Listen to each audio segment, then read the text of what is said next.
Hello friends. आज हम निकले हैं घूमी घूमी के लिए। एक्चुअली घूमना तो एक बहाना है।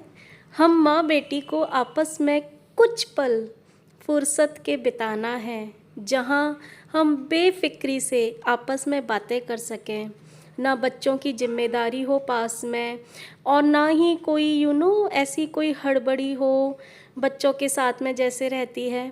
तो हम आज माँ बेटी निकल गए हैं ओल्ड हैदराबाद की तरफ घूमने के लिए, और साथ में है हमारी प्यारी सी आंटी।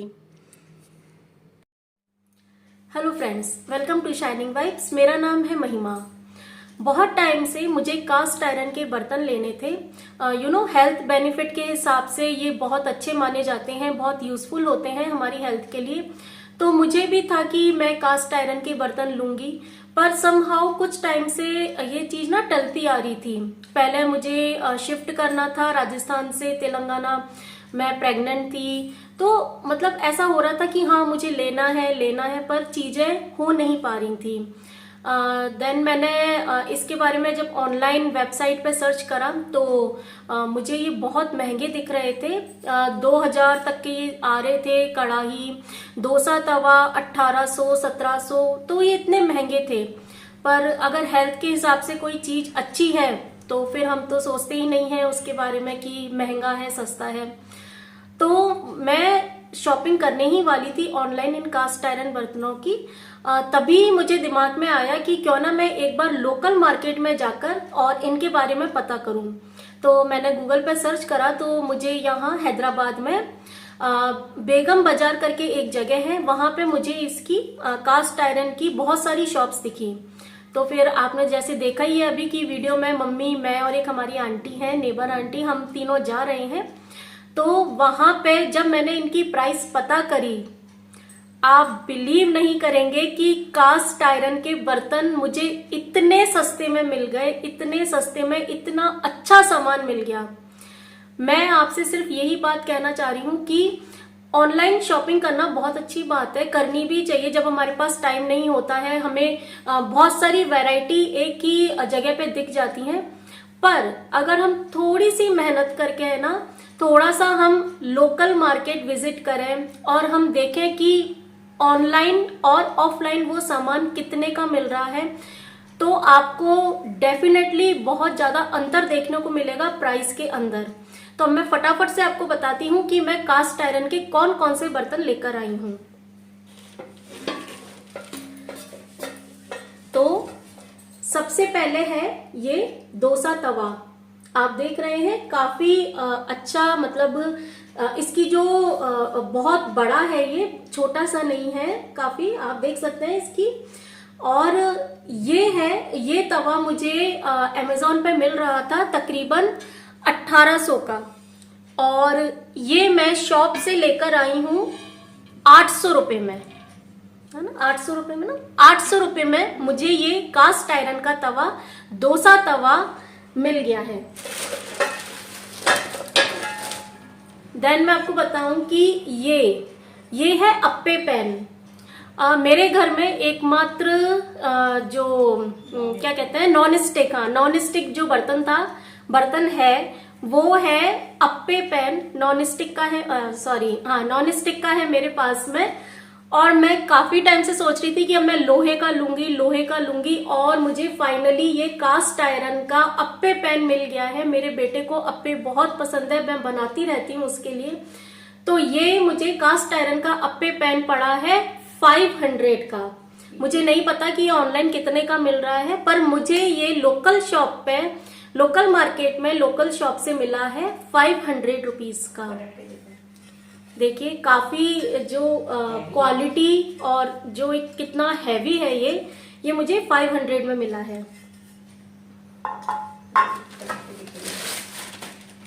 देन ये है कास्ट आयरन की कढ़ाई। देख सकते हैं आप, छोटी नहीं है, फैमिली के हिसाब से आप देखिए, मेरी फैमिली के हिसाब से ये सफिशिएंट है, बल्कि बड़ी ही है। और ये कढ़ाई मुझे पड़ी है 700 में। ये कढ़ाई 2200-2300 रुपए की आपको ऑनलाइन दिखेगी, और ये मुझे लोकल मार्केट में पड़ी है सिर्फ और सिर्फ 700 रुपये में। Can you believe? तो मैं आपसे यही बोलना चाहूंगी कि एक बार लोकल मार्केट में जाकर, अब लोकल शॉपकीपर्स होते हैं उनसे बात करिए, और हो सकता है कि जो चीजें ऑनलाइन आपको बहुत महंगी मिल रही हो वो आपको काफी सस्ते में ऑफलाइन अपने ही आसपास की जगह से मिल जाए। तो फ्रेंड्स ये देखिए, ये है बेगम बाज़ार की वो शॉप जहाँ से मैंने अपने कास्ट आयरन के बर्तन, मेरी किचन के 3 और मेंबर जो अब जुड़ गए हैं मेरी किचन में, वो मैंने लिए हैं। और बहुत सारी वैरायटी थी यहाँ पे, बहुत सारी कास्ट आयरन के बहुत सारे और भी बर्तन थे, पर मुझे तो अभी फ़िलहाल इन 3 चीज़ों की ही ज़रूरत थी, तो मुझे यही लेने थे बस। बाकी आप देख सकते हैं कि आसपास कितनी कास्ट आयरन बर्तनों की शॉप्स है, पीतल के बर्तनों की शॉप है, और वहाँ पे डेफिनेटली आपको ये चीज़ें ऑनलाइन से सस्ती मिल जाएंगी। तो एक बार ज़रूर इन चीज़ों को अगर आपको ख़रीदना हो तो लोकल मार्केट में एक बार इनकी प्राइस ज़रूर पता करें। और ऐसा नहीं है, मैंने यहाँ पे काफ़ी शॉप्स पे पता करा और मुझे फिर सबसे कम प्राइस इसी शॉप पे मिली। हर शॉप पे अलग अलग प्राइस थी कास्ट आयरन के बर्तनों की, तो मैंने फिर यहाँ से मैंने देखा कि यहाँ मुझे सबसे सही प्राइस में मिल रहे हैं इस शॉप पे, तो मैंने इस शॉप से फिर यही कास्ट आयरन के बर्तन लिए हैं।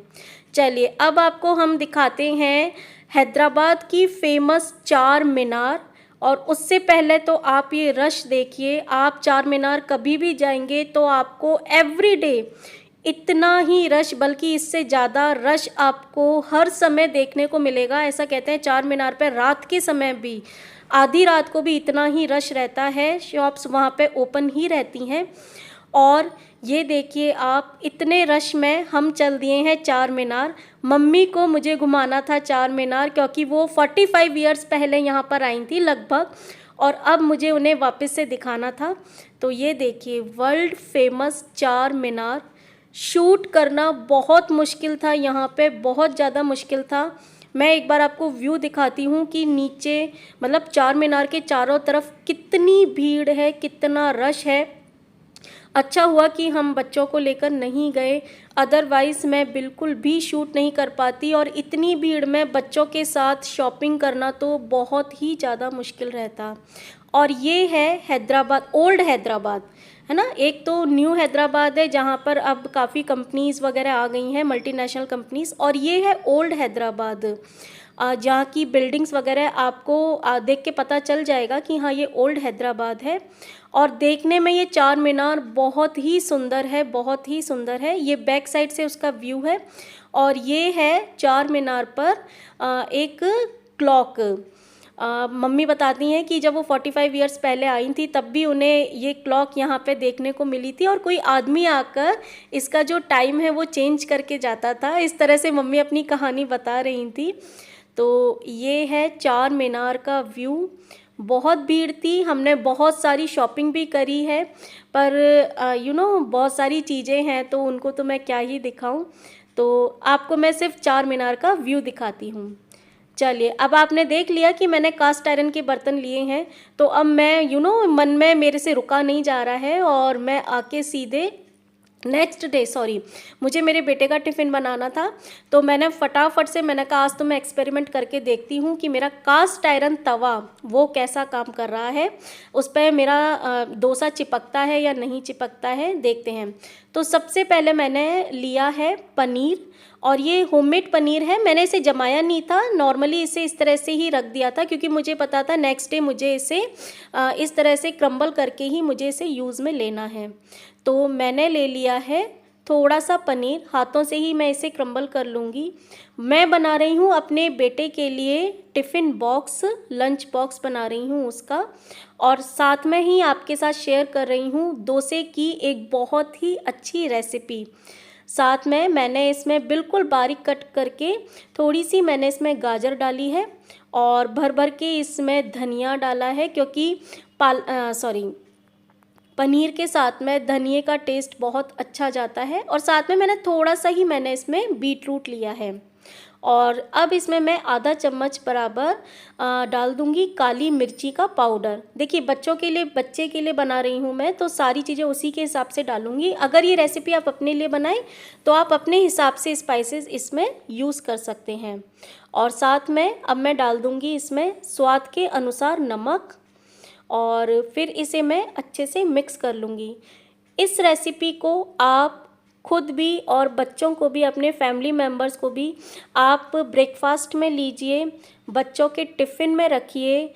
बहुत अच्छी हेल्दी रेसिपी आप, मतलब एक मन में खुशी होती है ना कि जब हम देखते हैं कि बहुत सारे जो बच्चे होते हैं वो ब्रेड वगैरह लेकर आते हैं, तो थोड़ा सा मन में होता है कि यार ये चीज़ अच्छी नहीं है अभी बच्चों की हेल्थ के लिए।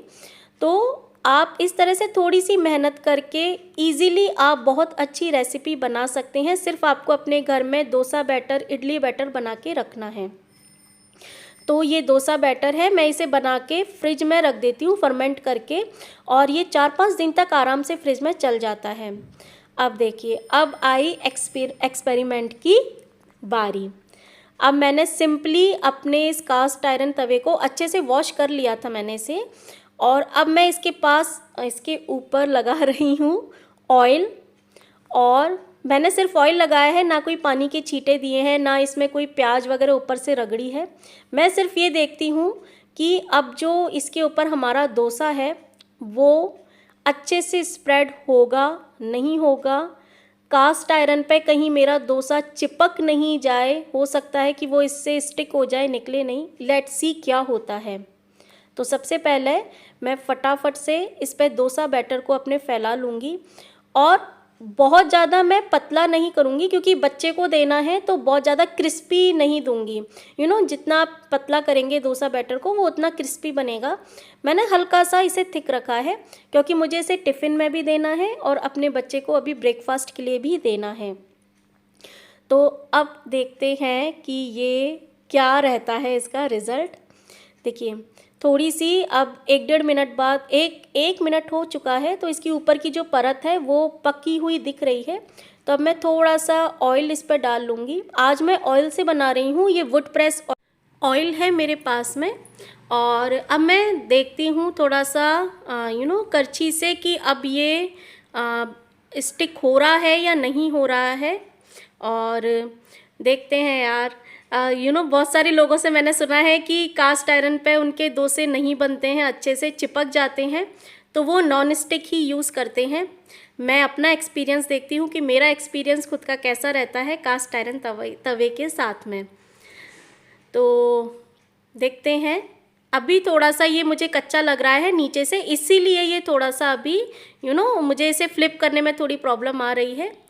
आधे मिनट के लिए इसे और पकने देंगे और उसके बाद देखते हैं क्या रिज़ल्ट रहता है। अगर आपका डोसा बैटर बहुत अच्छे से फर्मेंट हुआ है तो वो डोसा बैटर 100% है कि वो नहीं चिपकेगा तवे से। डोसा बैटर मतलब जो हम डोसा बनाते हैं वो अगर अच्छे से फ्लिप हो रहा है, तवे से नहीं चिपक रहा है, तो इसका मतलब आपका जो बैटर है वो फर्मेंट अच्छे से हुआ है। जो बैटर अच्छे से फर्मेंट नहीं होगा वो तवे से चिपक जाएगा। तो अब देखते हैं कि क्या रिज़ल्ट रहता है। फर्स्ट टाइम मैं इस पर डोसा बना रही हूँ अपने कास्ट आयरन के तवे पे, और ये देखिए बहुत अच्छे से जो डोसा है मेरा उसने पैन को छोड़ दिया है। और अब मैं इसे फ्लिप करूँगी। आय हाय, व्हाट अ कलर! मज़ा आ गया देख के, सच में मज़ा आ गया यार। बहुत अच्छे से फ्लिप हो गया है और बहुत अच्छे से चारों तरफ से पका है। मैं बहुत ज़्यादा इसे क्रिस्पी नहीं करूँगी क्योंकि बेटे को देना है। बच्चों को बहुत ज़्यादा क्रिस्पी चीज़ें अच्छी नहीं लगती, उन्हें च्यू करने में अच्छी नहीं लगती है, तो मैं इसे थोड़ा सॉफ्ट ही रहने दूँगी। आधे मिनट तक मैं इसे पकाऊँगी दूसरी साइड से। और अब मैं डाल दूँगी इसके अंदर जो हमने पनीर की फिलिंग बना के रखी है ना, वो मैं डाल दूँगी। आप इसके अंदर अपने हिसाब से और भी चीज़ें ऐड कर सकते हैं फिलिंग में। मैंने अभी जो मेरे घर में अवेलेबल था वो ही मैंने नॉर्मली इसमें फिल करा है, और वो चीज़ें भी बहुत हेल्दी हैं और उससे भी ज़्यादा चीज़ ना बच्चों को बहुत पसंद आती है, पनीर, गाजर, इस तरह की फिलिंग अगर हम उन्हें करके देते हैं। तो ये देखिए बहुत अच्छे से मेरा जो डोसा है उसने पैन को छोड़ दिया है और सिक करके बिल्कुल तैयार है मेरे बेटे के लिए। और साथ में मैं उसे सर्व करूँगी धनिए पुदीने की चटनी। मेरे बेटे को सॉस वगैरह इतना अच्छा नहीं लगता है क्योंकि बचपन से ही मैंने इस तरह की चीज़ें उसे नहीं दी हैं। तो मैं अब ये देखिए अब मैं नेक्स्ट बैच बना दूंगी जो मुझे इसे टिफ़िन में रखना है। इसे मैंने स्प्रेड कर लिया है, दोनों तरफ से ही मैंने इसे अच्छे से सेक लिया है। और अब मैं फटाफट से वही फीलिंग, सेम फीलिंग इसमें फिलिंग डाल के और इसे मैं अब रख दूंगी अपने बेटे के टिफ़िन बॉक्स में। बहुत ही अच्छा हेल्दी ऑप्शन है। इस तरह से आप अपने बच्चों को फटाफट से, मतलब मुश्किल से यार इसमें 5 मिनट का भी टाइम आपको नहीं लगेगा। अगर आपके घर में डोसा बैटर आपके फ्रिज में रेडी है, फर्मेंट करके आपने उसे रख दिया है, तो आपको 5 मिनट से ज़्यादा इस चीज़ में टाइम नहीं लगेगा। आप खुद के लिए भी अगर आपको बहुत भूख लग रही हो, इस तरह की आप चीज़ें इस तरह से डोसा बनाकर आप खाएं। प्लेन डोसा खा लें आप चटनी के साथ में, या इस तरह से फिलिंग, कुछ भी फिलिंग डालकर आप बना लें, मसाला डोसा बना लें, बहुत जल्दी बन जाता है। और जो फर्मेंटेड जो फूड होता है वो हमारी हेल्थ के लिए भी बहुत अच्छा होता है। विटामिन B12 उसमें भरपूर मात्रा में होता है। तो स्पेशली बच्चों को, बड़े बूढ़ों को आप फर्मेंटेड फूड ज़रूर खिलाएं। तो ये रेडी हो गया है और ये एक डोसा ही, इसमें मैंने फिलिंग ज़्यादा डाली है, तो ये एक डोसा ही मेरे बेटे के लिए इनफ रहेगा उसके लंच के लिए। क्योंकि उसका स्नैक्स ब्रेक भी होता है, तो उसके स्नैक्स के लिए मैं अलग से रखती हूँ। वो अच्छे से ब्रेकफास्ट करके घर से निकलता है। मैं कभी भी ऐसा नहीं होता किसी बच्चे को दूध पिलाया और स्कूल भेज दिया, मैं ऐसे कभी भी नहीं करती हूँ। जब से मेरे बेटे ने स्कूल स्टार्ट करा है नर्सरी से, तब से ही मैंने उसे आदत डाली है कि मैं उसे प्रॉपर नाश्ता कराऊँ मॉर्निंग में और उसके बाद ही उसे स्कूल भेजूँ। तो उसकी आदत है अब अच्छे से वो प्रॉपर नाश्ता करता है, ब्रेकफास्ट लेता है अपना, और उसके बाद वो लंच भी अपना अच्छे से लेके जाता है, टाइम टू टाइम खाता है वो हर चीज़ें। तो अब ये पैक कर दिया है मैंने मेरे बेटे के लिए लंच, और इसके साथ भी मैं रखूँगी उसे धनिए पुदीने की चटनी। शुरू से ही अगर आप अपने बच्चों को आदत डालते हैं ना, तो वो इजीली हर चीज़ खा लेता है। इसमें मिर्ची बहुत ज़्यादा नहीं है, बहुत कम मिर्ची में मैंने बनाई है। और साथ में उसे मैं रखूँगी 2 डेट्स तो मैं उसे पूरे साल ही देती हूँ डेट मैं उसे। और गर्मियाँ होती हैं तो 1 डेट देती हूँ। अब थोड़ी सी गुलाबी सी ठंड सी होने लग गई है, यहाँ पे मौसम हल्का सा ठंडा सा होता है, तो मैं उसे अब 2 डेट्स देती हूँ। और तो साथ में क्या होता है, एक स्वीट भी हो जाता है, खाने के बाद लगता है ना थोड़ा सा कि हाँ उसको स्वीट सा भी मिल जाए, तो ये उसकी भी ज़रूरत पूरी कर देता है स्वीट की। और साथ में मैं रख दूँगी थोड़ा सा बीटरूट कट करके सैलेड के रूप में, और 1 टमाटर। इस टमाटर का मैं बच्चों को जब भी टमाटर देती हूँ ना, तो मैं हमेशा उसका छिलका निकाल देती हूँ, और छिलका निकाल के और उसे फिर मैं कट करके देती हूँ। तो आप देखिए बिल्कुल रेडी है मेरे बेटे का हेल्दी, न्यूट्रिशन से भरपूर, पौष्टिक लंच बॉक्स। आप ज़रूर ट्राई करिएगा इस तरह से ये डोसा बनाना, पनीर वाला डोसा बनाना। आपके बच्चों को आपके घर में ये बहुत ही पसंद आएगा। और अब उसके स्नैक्स ब्रेक के लिए मैंने रख दिया है एक ऑरेंज। इसके भी मैंने सीड निकाल दिए हैं, क्योंकि बच्चों को थोड़ी जल्दबाजी होती है खाने की स्कूल में, तो मैं सेफ्टी पर्पस से सीड्स निकाल देती हूँ। चलिए ये हो गया मेरे बेटे का लंच बॉक्स रेडी। मिलते हैं नेक्स्ट वीडियो में, तब तक के लिए स्टे ट्यून्ड।